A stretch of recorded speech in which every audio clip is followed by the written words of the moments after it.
A very good morning, students. I am your teacher from Sanskriti Gurukulam School. Today, I will teach you English. Now, I am going to take up chapter 4. Answer the following questions. So, let's start. Question number 1 is Where was Kalpana Chawla born? कल्पना चावला का जन्म कहाँ हुआ था? Why is she called an Indian American? उनको Indian American क्यों कहा जाता है? उनको भारतीय अमेरिकी क्यों कहा जाता है? Answer is Kalpana Chawla was born at Karnal in Haryana. Kalpana Chawla का जन्म हरियाणा के करनाल में हुआ था. She was born in India. उनका जन्म इंडिया में हुआ था but married an American and became a naturalised citizen. लेकिन उनकी शादी एक अमेरिकन से हुई थी, एक अमेरिकी से हुई थी और वो वहाँ की सिटीज़न बन गई फिर. So she is called an Indian American. इसलिए उनको भारतीय अमेरिकी कहा जाता है. Okay, now next is when and why did she go to the US. वो कब और क्यों गई थी US? Who did she marry. उन्होंने किससे शादी की थी? Answer is Kalpana went to the US for higher studies in aeronautical engineering. Kalpana वहाँ पर क्यों गई थी? वो वहाँ पर अपनी आगे की हायर स्टडीज़ के लिए यूएस गई थी. क्या करने के लिए? एरोनॉटिकल इंजीनियरिंग के लिए गई थी वो. There she married the flight instructor Harrison. वहाँ पे उन्होंने एक फ्लाइट इंस्ट्रक्टर हैरिसन से शादी की. Okay, now next is how did she become an astronaut. वो एक एस्ट्रोनॉट कैसे बनी? What gave her the idea that she could be an astronaut. उनको ये आइडिया कहाँ से मिला था? किसने दिया था कि वो एस्ट्रोनॉट बन सकती है?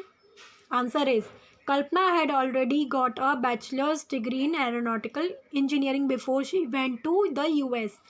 जब कल्पना चावला यूएस गई थी तो उससे पहले ही उनके पास बैचलर की डिग्री थी एरोनॉटिकल इंजीनियरिंग में. She earn her PhD in aerospace engineering. फिर उनको क्या मिली? एरोस्पेस इंजीनियरिंग में पीएचडी की फिर उन्होंने. In 1994 she was selected by NASA for training as an astronaut. फिर क्या हुआ? फिर 1994 में वो सिलेक्ट की गई नासा के द्वारा एस्ट्रोनॉट की ट्रेनिंग के लिए. She was encouraged by the people around her. जो उनके आसपास जो लोग थे उन्होंने उनको उत्साहित किया, प्रोत्साहित किया, encourage किया उन्हें. Now next is question number 4. What abilities must an astronaut have according to the journalist? Journalist के अकॉर्डिंग जो एस्ट्रोनॉट होते हैं उनमें क्या एबिलिटीज़ होती है, क्या काबिलियत होती है उनमें? Answer is an astronaut needs to know a lot about biology and aeronautical engineering. जो एस्ट्रोनॉट होते हैं उनके पास में किस चीज़ की नॉलेज होनी चाहिए? उनके पास बायोलॉजी की और एरोनॉटिकल इंजीनियरिंग की पूरी नॉलेज होनी चाहिए. ये सब इनको अच्छे से पता होना चाहिए. He she must have an wide knowledge of science subject. और जो भी एस्ट्रोनॉट होते हैं उनको किस चीज़ की बहुत अच्छे से नॉलेज होनी चाहिए? साइंस सब्जेक्ट्स की अच्छे से नॉलेज होनी चाहिए, विज्ञान की अच्छे से नॉलेज होनी चाहिए. Now next is question number 5. Describe Kalpana Chawla's first mission in space. इसमें हमको क्या एक्सप्लेन करना है, क्या डिस्क्राइब करना है? कल्पना चावला का जो पहला मिशन था स्पेस में उसको डिस्क्राइब करना है. Answer is Kalpana's first mission in the space shuttle Columbia was nearly 16 days long. जो कल्पना का जो पहला मिशन था स्पेस शटल कोलंबिया में वो 16 days का था. She went around the earth 252 times. वो कितने टाइम गई थी? कितना उन्होंने चक्कर लगाया था अर्थ का? 252 times. Among her colleagues were a Japanese and Ukrainian astronauts. They perform so many experiments.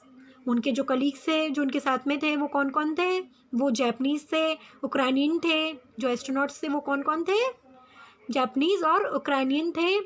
तो उन्होंने वहाँ पर बहुत सारे प्रयोग किए थे, एक्सपेरिमेंट्स किए थे. Okay, now next is what does Kalpana Chawla say about pursuing a dream. जब कल्पना चावला ने अपने ड्रीम के बारे में क्या कहा था कि ये ड्रीम उनको कहाँ से आया ऐसा? Do you agree with her that success is possible. क्या आप इस पर एग्री करते हैं कि सक्सेस पॉसिबल होती है? चलिए आंसर देखते हैं. Kalpana Chawla a girl from a small town touched the skies. जो कल्पना चावला हैं वो एक छोटे से कस्बे से हैं तो उन्होंने क्या किया, उन्होंने आसमानों को छुआ। एक छोटे से कस्बे से होने के बाद भी उन्होंने आसमान को छुआ। In her message to college students of Chandigarh from space, उन्होंने मैसेज भेजा था चंडीगढ़ की जो स्टूडेंट्स हैं स्पेस से, क्या मैसेज भेजा था? She said that it was always possible to realise one's dream. उन्होंने क्या कहा था? उन्होंने कहा था कि किसी के सपने को साकार करना ये हमेशा पॉसिबल है, हमेशा संभव है। One could certainly get success provided one had the vision and the courage. हर कोई सक्सेस कैसे पा सकता है? अगर वो अपनी दृष्टि वैसे रखे और उतना साहस रखे। ओके, तो इसमें जो नेक्स्ट क्वेश्चन एक और पूछा गया था, इसमें क्या पूछा गया था?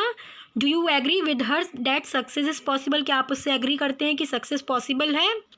Yes, I do agree with her on this point. हाँ, हम उनसे एग्री करते हैं इस पॉइंट पर। Okay, now next is part B. Read the newspaper report to find the following facts about the Columbia's ill-fated watch. तो इसमें देखिए क्या बोला गया है, हमें न्यूज़पेपर रीड करना है, जो रिपोर्ट है उसको रीड करना है, और जो फैक्ट्स दिए हैं कोलंबिया के उसको देखना है। ये क्या दिया है? कोलंबियाज इल-फेटेड वॉयेज। ओके, चलिए देखते हैं। First one is date and place of lift off. Lift off की मतलब जो उन्होंने जब उड़ान भरी थी उसकी डेट और प्लेस बतानी है। कौन सी डेट थी उस दिन? 16 जनवरी 2003। ओके,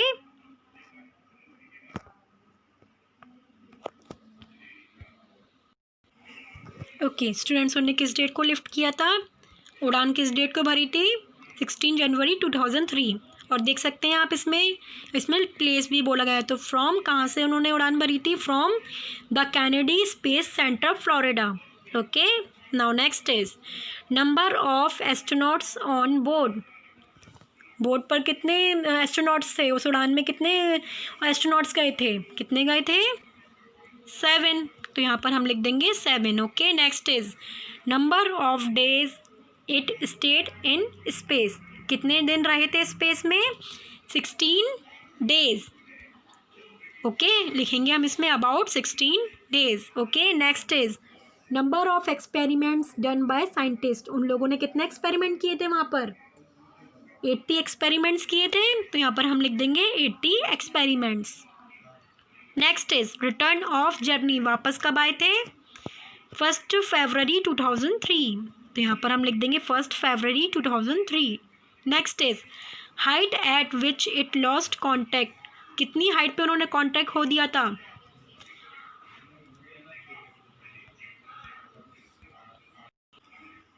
उन्होंने कॉन्टैक्ट कितनी हाइट पे खोया था? 2 लाख फीट पर। तो यहाँ पर हम लिख देंगे 2 लाख फीट। ओके स्टूडेंट्स, ना स्टूडेंट्स ये क्वेश्चन आंसर्स मैंने जो आपको डन करवाए हैं, ये क्वेश्चन आंसर आपको आपकी फेयर नोटबुक में लिखने हैं। ओके, और जो ये एक्सरसाइज है ये आपको आपकी बुक में फिल करनी है। Okay students, thank you so much. Stay home, stay safe.